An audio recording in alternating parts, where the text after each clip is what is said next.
शाखा अधिकृत तयारी गरेर बसिरहनु भएको सम्पूर्ण साथीहरूलाई स्वागत गर्न चाहन्छु। तपाईहरुको लागि यो एकदमै महत्त्वपूर्ण सूचना लिएर आएको छु। सो फाइनली तपाईहरुको चाहिँ प्रथम पत्रको परीक्षा, द्वितीय, तृतीय सबै पत्रको परीक्षाको रुटिन आइसकेको छ र नेपाल प्रशासन सेवा लेखा समूहको साबिकको विज्ञापनमा थप कायम गरी पद संख्या पनि निर्धारण भइसकेको छ र परराष्ट्र बाहेक चाहिँ तपाईहरुको परीक्षा हुने भएको छ र यो सूचनामा चाहिँ के कस्तो कुराहरु चाहिँ उल्लेख गरिएको छ सम्पूर्ण सूचनाहरु चाहिँ म सरसर्ती भन्न गइरहेको छु। तपाईहरुले चाहिँ भिडियो स्किप नगरी यो च्यानललाई यस्तै अपडेटको लागि अहिले नै सब्स्क्राइब गर्न नभुल्नु होला। सो ढिला नगरी सूचनातर्फ लागौं साथीहरु। यो सूचना चाहिँ लोक सेवा आयोगबाट भर्खरै मात्र 2081 साल फागुनको 21 गते प्रकाशन भएको हो र यहाँ के भनेको छ भने राजपत्राङ्कित तृतीय श्रेणी अप्राविधिक तथा शाखा अधिकृत वा सोसर पदको नेपाल प्रशासन सेवा लेखा समूह पद संख्या संशोधन सहित दरखास्त आह्वान तथा प्रशासन लेखा परीक्षण र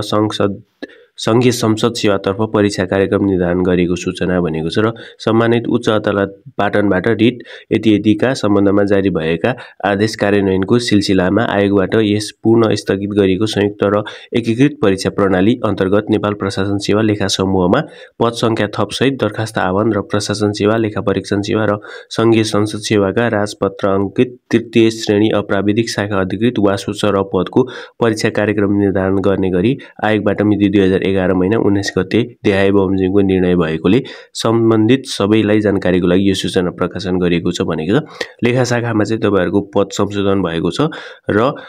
त्यसमा चाहिँ दरखास्त पनि आह्वान गरिएको छ। त्यसैगरी यहाँनिर देहाय भनेर कमा भनेको छ नेपाल प्रशासन सेवा लेखा समूहको हकमा साबिकको माग पदमा संघीय मामिला तथा सामान्य प्रशासन मन्त्रालयबाट थप माग प्राप्त भएकोले देहाय बमोजिम पद संख्यामा निर्धारण गरिएको छ र साबिकमा दरखास्त दिने उम्मेदवारहरूले दरखास्तलाई कायमै राखी लेखा समूह मार्फत मात्र दरखास्त पेश गर्न चाहने उम्मेदवारहरूबाट ज्येष्ठता र कार्यक्षमताको मूल्याङ्कनद्वारा हुने बढुवाको हकमा यो सूचना प्रकाशन भएको मितिले 35 दिन र खुला तथा समावेशी विज्ञापनको हकमा 21 दिनभित्र दरखास्त आह्वान गरिएको छ भनेको छ। पहिले भर्नु भएको छ भने तपाईहरुले भर्नु परेन र तपाईहरु चाहिँ लेखा समूहमा मात्र भर्न चाहनुहुन्छ भने चाहिँ 21 दिनभित्रमा फेरि तपाईहरुले चाहिँ दरखास्त दिन सक्नुहुनेछ। र अब भने साथीहरु हामी लेखा समूहको साबिकको विज्ञापनमा थप गरिएर कायम भएको पद संख्याहरु हेरौं र पद संख्याको विवरण सेम नै रहेको छ। ज्येष्ठता र कार्य सम्पादन मूल्याङ्कनद्वारा हुने बढुमा पहिले 18 थियो भने अहिले थप 14 जना थप गरेर जम्मा 32 कायम भएको छ र खुलातर्फ 24 जना खुलाएको थियो र अहिले चाहिँ 18 जना थप गरेर 42 वटा पुर्याइएको छ र महिलातर्फ पहिले 6 जना र हाल चाहिँ 5 जना थप गरिएर 11 जना रहेको छ र आदिवासी जनजातितर्फ 5 जना थियो पहिले अहिले 4 जना थप भएर 9 जना रहेको छ कायम र मधेसीतर्फ 5 जना पहिले माग गरेको थियो भने थप 3 जना भएर हाल कायम 8 जना रहेको छ र दलिततर्फ 2 जना पहिले विज्ञापित थियो भने अहिले 2 जना थप गरेर 4 जना कायम गरेको छ र अपाङ्गतर्फ पहिले 1 जना माग गरेको थियो र अहिले चाहिँ 1 जना थप गरिएर हाल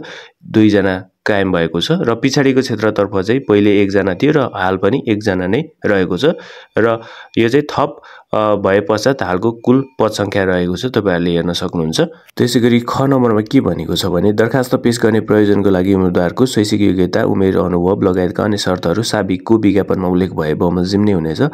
2081 साल 8 महिना 26 गते विज्ञापनमा जे भनिएको थियो शैक्षिक योग्यता उमेर अनुभव त्यही नै लागू हुनेछ फेरि तपाईहरुले चाहिँ यदि भर्न चाहनुहुन्छ भने। त्यसैगरी ग नम्बरमा रहेको छ नेपाल प्रशासन सेवा लेखा परीक्षण सेवा एवं संसद सेवाका पदको हकमा देहाय बमोजिम परीक्षा कार्यक्रम सञ्चालन गरिने भनेको छ। अब भने यहाँनिर तपाईहरुले के बुझ्नुपर्छ भने परराष्ट्र सेवा बाहेक अन्य सेवाको चाहिँ यो परीक्षा मिति रहेको छ र प्रथम पत्र चाहिँ तपाईहरुको प्रशासनिक अभिरुचि रहेको छ जस अन्तर्गत परीक्षा मिति चाहिँ 2081 साल चैत्र 30 गते दिउँसो 11 बजे हुने भएको छ र द्वितीय चरण भनेको चाहिँ प्रथम चरण परीक्षामा उत्तीर्ण भएका उम्मेदवारहरूको लागि मात्र हुनेछ र यसको लागि चाहिँ परीक्षा मिति भनेको द्वितीय सबै सेवा समूहको लागि चाहिँ शासन प्रणाली चाहिँ 2082 साल जेठको 22 गते दिनको 2 बजे रहेको छ। अब सबै सेवा समूह भनेको परराष्ट्रको लागि पनि तपाईहरुको चाहिँ जेठको 22 गते नै हुने रहेको छ। त्यसैगरी तृतीय पत्र सबै सेवा समूहको लागि चाहिँ समसामयिक विषय अन्तर्गत 2082 साल जेठको 23 गते दिनको 2 बजे रहेको छ र चतुर्थ पत्र भनेको चाहिँ प्रशासन संघीय संसद र लेखा परीक्षण सेवाको लागि मात्र रहेको छ यो